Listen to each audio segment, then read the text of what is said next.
Please be seated. Good morning. Like you, I too am wondering why I am standing here and he is sitting there, but here we are. My name is Winnie, and I bring you greetings from St. Luke's in Atlanta, a mighty witness to God's mercies on Peachtree Street, and if Delta ever decides for you that Atlanta is on your way home, please do come see us. Early voting has begun with great enthusiasm in Georgia, and we ask for your prayers and pray for you in the days ahead. I am so honored to be with you to celebrate Julia Whitworth and the great commitment that she makes today with you towards God's future here in Massachusetts. This diocese is such an important witness to the entire Episcopal Church, to God's wild, wonderful hope and justice-filled future. So thank you. You have elected one with a directness and moral clarity that matches your history. I don't know if you know that about her yet. In standing here, I feel the close presence of some who have served this diocese and also marked my life and yours: Barbara Harris, Tom Shaw, Ed Rodman. We are surrounded by such a great cloud of witnesses this morning, Julia, encircled, and I hope you feel that. The president of Union Seminary in New York, where Julia and I both spent some time, is here today, and Dr. Jones, seeing you reminded me of an encounter I had with Raphael Warnock when we were all students. He is now the pastor of Dr. King's Ebenezer in Atlanta and our junior senator from Georgia, as he reminds us. When we were students at Union, he stopped me once on a Sunday afternoon in the pit to report that he had preached at an Episcopal church that morning. And he said, "I do what I usually do," and they just sat there.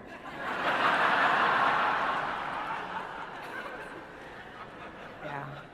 So I now live in the hollering and clapping part of the country, so if you are moved throughout this service, I'm here for it.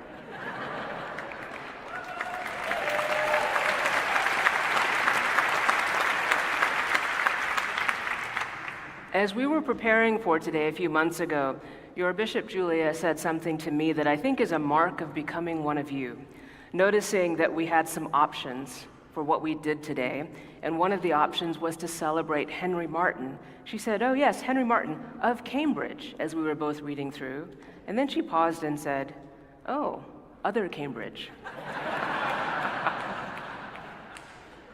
So the readings we did choose for today are for Henry Martyn, who died at age 31 in 1812, priest and missionary to India and Persia, known for his translations of the New Testament and Psalms into Urdu and Farsi, which must have been so beautiful, and known also for his daily diaries, which, depending upon your mood, are either a treasure of Anglican spirituality, formed in daily prayer, or an endless illustration of scrupulosity, that affliction of the religious in which we are never pious enough, our prayers never effective enough, our mood too bitter, our temper too easy to rise, our energy strangely limited like other humans. I'm guessing for most of us, these diaries would read as very familiar, and they're all online. You can read them right now if you choose. Bishop, whatever we do, we seem to be defined by the limits of our bodies and our times. We seem to labor in vain, spend our strength on nothing and vanity. I hear we're even declining. How many end-of-the-world presidential elections can there be? Except, of course, this one is serious, right? How many natural disasters? But millions and millions in this country have muck and debris-filled homes and no power, and the town will not be rebuilt. And FEMA doesn't cover debris removal, a friend just learned and told us. And so many are renters and not owners, so nothing will come for them. And for so many, there is no water nearby to move away from, nowhere to go. They were barely surviving before these floods. Or is it that you have faithfully loved your community and your church wherever that has taken you? You make a good potluck dish, you tend the smoker or make the coffee, You have listened politely to more than your fair share of sermons that go on and on like this, because you know that showing up matters, and that sweet thing up front with his strange collections is doing his very best. We are all trying so hard, and in public life we watch our faith being twisted into a vessel of hate. Christian nationalism, white Christian nationalism, claiming our Jesus. Christianity, the saving, liberating good news of Jesus the Christ that we have committed our lives to, deformed again into a spiritual scaffolding for fascism and racism. So I've been skimming Henry Martyn's diaries. They are online, as I said, and it is striking how much they are like watching those videos where nothing actually happens, except for when it does, like following social media posts and watching your own anxiety rise. Strangely calming and then not at all.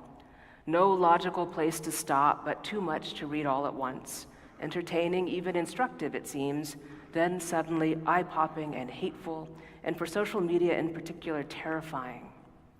In my neighborhood in Georgia, I've been told that you don't see political signs on lawns because people are afraid to be targeted for having an opinion about a candidate. Afraid someone with a gun and a short fuse might see it. And if you read those diaries on Facebook or X, you know why. How in this time are we to be a light to the nations? So to the well. In the reading we've just heard from John, in my imagination, this is John 4, Jesus is leaning on the low wall of a deep and wide well, leaning in that long day in the sun kind of way. I don't know if y'all have those here. We have those in Georgia, right?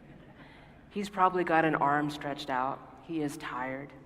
He has asked for water because he has no vessel to draw the well water. He who has just called himself living water has asked this woman for some water. The one who has come for the life of the world has parched lips in today's reading. This wise Samaritan woman has said, "Give me this living water, thirsty man, so that I might no longer carry this heavy water for my household daily from this well of our ancestor Jacob. Change my life, sir," she seems to have said. Like a typed message in which the tone is lost, I can't tell what was happening. Are they teasing one another? Are they one-upping? Did it look like flirting from a distance? Or were they dead serious in staring straight into each other's eyes? Was it compassion meeting curiosity, opening their hearts? Jesus tells her who he is and what his life is for. After naming the things that everyone in her community must have known about her and seem so complicated to understand today, this is that five-husband Samaritan woman. What is the household of the woman to whom Jesus proclaims himself the fulfillment of the prophecy of Isaiah? What is a worthy household? She returns to her community to say, "He has told me everything I have ever done," like Mr. Martyn's diaries, the contradictions and turns of my life, my intention, and how things have actually turned out. Jesus has just said to Nicodemus in John 3, "You must be born again." He says nothing like that to her, just names the facts. And Jesus says, "Let me place myself in the heart of your most difficult daily task, bearing water, the one that links you to women the world over through time, water bearers. How fortunate are we to have water." Jesus says, "Let me sanctify with my words the primordial element out of which life emerges and depends. Because what could be more holy than water? The cool water in which God's fingers must have drifted as the great first words of creation roared over the face of the deep, as the idea of earth creatures like us first took shape in the imagination of the divine." Jesus says, "Let us sanctify your labor, your loves, your life, woman. Who could rightfully assume I would not know how to see you through the complexities of our mutual self-understandings? We are outsiders to one another, the situation too historically complex to even be worth the time and the effort. The guys will be back any minute with snacks. That's where the disciples are. But instead, Jesus sees her and speaks and offers this Samaritan woman living water, a tumbling grace, a freeing mercy, a power-filled recognition, everything she has ever needed. Friends, let me not confuse anyone that I actually know what the job is that you're about to start means, what the vocation is. But for today, I'm going to imagine that it is sometimes like sitting at a storied well, waiting for the one with a vessel to come by. And even though one is waiting and one is busy, the opportunity is to see one another with compassion and curiosity, the kind that drives the other to share the very good news that I have been seen and known, and could this be for us our salvation? I wonder, Julia, if the bishop is one who takes our assumptions of what we must do in such limited circumstances and decline, I hear, and tells us a story of life abundant from the beginning, whatever a beginning is, an irresistible God-spokenness in each of us, water flowing from fonts, healing and blessing for the hurting, hate-filled world of endless possibility all around us.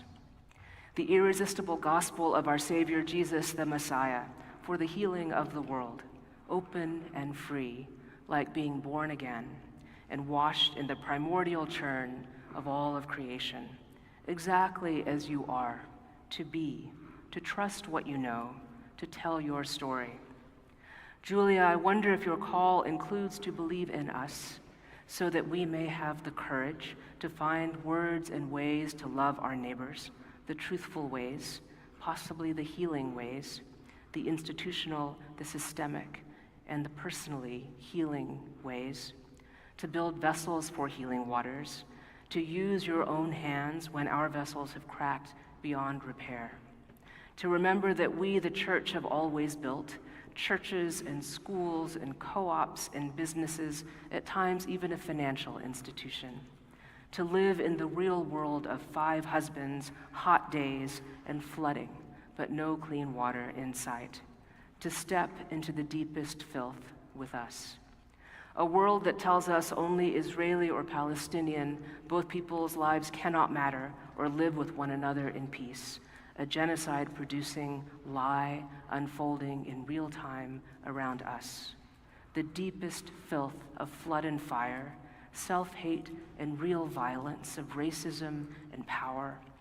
A nation in which many are terrified of this election and the violence promised. Julia, there is a well. We can visit it in Balata by Nablus in the West Bank. Our ancestors have told us of it in beautiful Urdu and even in Farsi. We can hear this story. Jesus sits down in the heat of midday, and a woman walks up with a vessel. Julia, we trust that you see him, and the water we thought was for one day will become in your hands living water, healing and refreshing, collaborating and justice-seeking, artful and joyful, never-ending, the promise of life eternal for everyone. And may God bless your ministry together.